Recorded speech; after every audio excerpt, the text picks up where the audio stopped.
So మీ real life స్టోరీని ఒక బయోపిక్గా తీస్తున్నారు. ఫస్ట్ మీ దగ్గరికి ఎలా అప్రోచ్ అయ్యారు? మీకు ఫస్ట్ ఎలా ఉంది అసలు? బేసిక్గా 5 ఇయర్స్కి ముందు తుషార్ హిరనందాని గారు the director of the movie and his wife is a co producer Nidhi Parmar. So బేసిక్గా ఆయన ర్యాండమ్గా నన్ను అప్రోచ్ అయ్యేవాళ్ళు. అండ్ అప్పుడు 5-6 ఇయర్స్ బ్యాక్ అంటే ఐ వాజ్ వెరీ యంగ్ అనమాట first of all. Second thing, ఆయన ర్యాండమ్గా ఫస్ట్ బయోపిక్ అని చెప్పలేదు, ఇంటర్వ్యూ ఉంది, తర్వాత అవార్డ్స్ ఇస్తాము అది ఇది అని చెప్పి వేరియస్ రీజన్స్తో అప్రోచ్ అయ్యేవాళ్ళు. నాకు జనరల్గా అవార్డ్స్ అన్న మీడియా ఇంటరాక్షన్స్ అన్న కొంచెం దూరంగా ఉంటాను ముందు నుంచి కూడా. పని మీదే ఎక్కువ ఫోకస్ పెడుతూ ఉంటాను. నాకు ప్యాషన్ ఈజ్ మై వర్క్ అనమాట. సో దాంట్లోనే ఎక్కువ ప్యాషన్ పెడుతూ ఉంటాను. చాలా అవాయిడ్ చేస్తూ ఉంటాను ఈ ఎవరు ఫ్రమ్ మీడియా సైడ్ నుంచి కానీ ఎక్కడి నుంచి వచ్చినా కానీ జనరల్గా కాల్స్ అవాయిడ్ చేస్తుంటాను. అదేవిధంగా తుషార్ని కూడా అవాయిడ్ చేయడం మొదలెట్టాము చాలా. So 1 year are so he chased. అలా చేసి ఫైనల్గా మా పార్ట్నర్ త్రూ సంహవ్ ఆయన్ని పట్టుకొని ఆయన నుంచి నన్ను కూర్చోబెట్టి ఎక్స్ప్లెయిన్ చేసి eventually once I met him ఇంకా నాకు అర్థమైంది ఆయన సీరియస్ ఉన్నారు, రెసిలియంట్ ఉన్నారు, ఆయన చాలా సీరియస్ ఉన్నారు అని. సో అప్పుడు చెప్పారు బయోపిక్ చేద్దాం అనుకుంటున్నాము, మీ స్టోరీ రైట్స్ కావాలి. నేనైతే షాక్ తిన్నాను. నేనేంటి బయోపిక్ ఏంటి, ఇప్పుడే మొదలెట్టాను, చిన్నగా ఏదో వ్యాపారం చేద్దామని అండ్ మొదలెట్టాను అంటే ఆయన లేదు నువ్వు చేసింది మామూలు అచీవ్మెంట్స్ కాదు అది ఇది అని సంహవ్ ఇంకా నన్ను కన్విన్స్ చేసి ఆ రైట్స్ని దక్కించుకోవడం జరిగింది. ఆల్రెడీ అప్పటికి రైట్స్ ఇచ్చేసాం మేము వేరే వాళ్ళకి.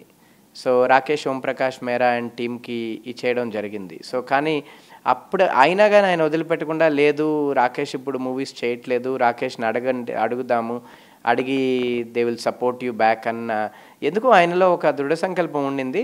అలాగే మేము రాకేష్ అండ్ వారి మిస్సెస్ భారతి గారిని మళ్ళీ అప్రోచ్ అయ్యి మీకు ఇచ్చి చాలా సంవత్సరాలు అయిపోయింది చేయట్లేదు, మీరు ఇలా వెనక్కి ఇస్తే బాగుంటుంది అంటే వాళ్ళు సచ్ ఎ నోబుల్ కపుల్, మంచి వాళ్ళు చేయాలని మాకు కూడా ఉంది ఈ cinema, so you can take it back అని ఇవ్వడం, అది తద్వారా తుషార్కి ఆ రైట్స్ వెళ్ళడం.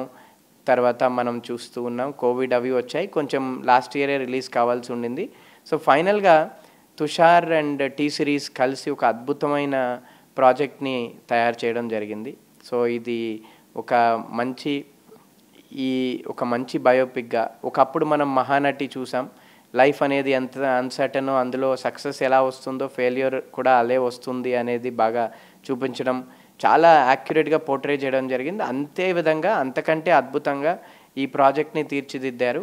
ఐఎమ్ ప్రిటీ షూర్ ప్రతి వారికి కూడా, అంటే పిల్లల నుంచి మొదలుకొని ముసలి వారి వరకు కూడా ఏదో ఒకటి నేర్చుకునేదానికైతే ఈ సినిమాలో దొరుకుతుంది.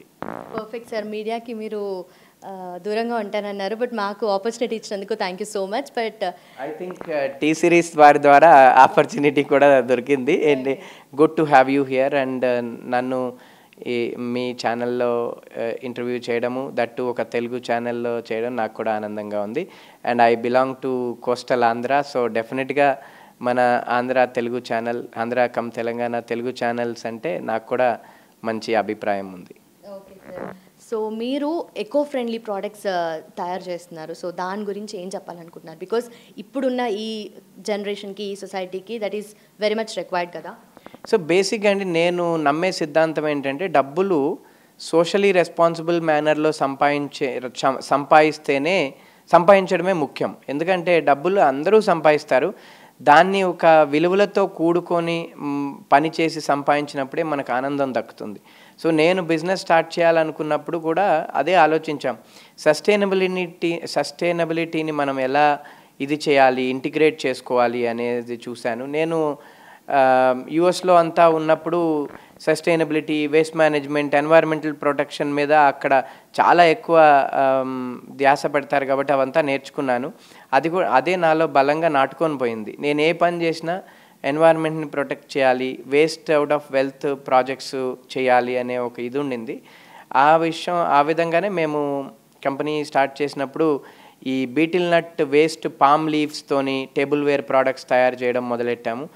తర్వాత ఆఫ్ లేట్ మేము మున్సిపల్ వేస్ట్ నుంచి బ్రౌన్ క్రాఫ్ట్ పేపర్ తయారు చేయడం, ఆ తర్వాత ఫార్మా ఎఫ్లూయెంట్స్ని ఒక ఇండస్ట్రియల్ కెమికల్స్ని తయారు చేయడం, ఫార్మా స్పెంట్ సాల్వెంట్స్ని రీప్యూరిఫై చేసి వేరే మళ్ళీ సేమ్ ఫార్మా సప్లై చైన్కి సప్లై చేయడం, ఇవన్నీ కూడా చేస్తూ వస్తున్నాం.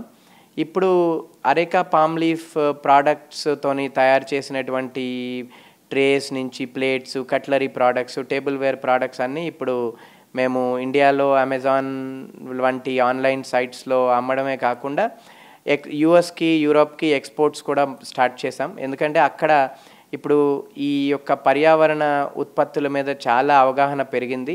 ప్లాస్టిక్స్ అనేది కంప్లీట్గా రెడ్యూస్ చేస్తున్నారు కాబట్టి ఈ ప్రోడక్ట్స్కి మార్కెట్ చాలా ఎక్కువగా ఉంది. ఇప్పుడు కొత్తగా కోవిడ్ వచ్చిన తర్వాత మేము బయో సర్ఫాక్టెంట్స్ మీద కూడా చాలా ధ్యాస పెట్టాం, చాలా రీసెర్చ్ చేసాం. 40 ప్రోడక్ట్స్ని మేము ఆల్రెడీ ఇన్ హౌస్ డెవలప్ చేసి ట్రయల్స్ కూడా అయిపోయాయి, మార్కెట్ ట్రయల్స్.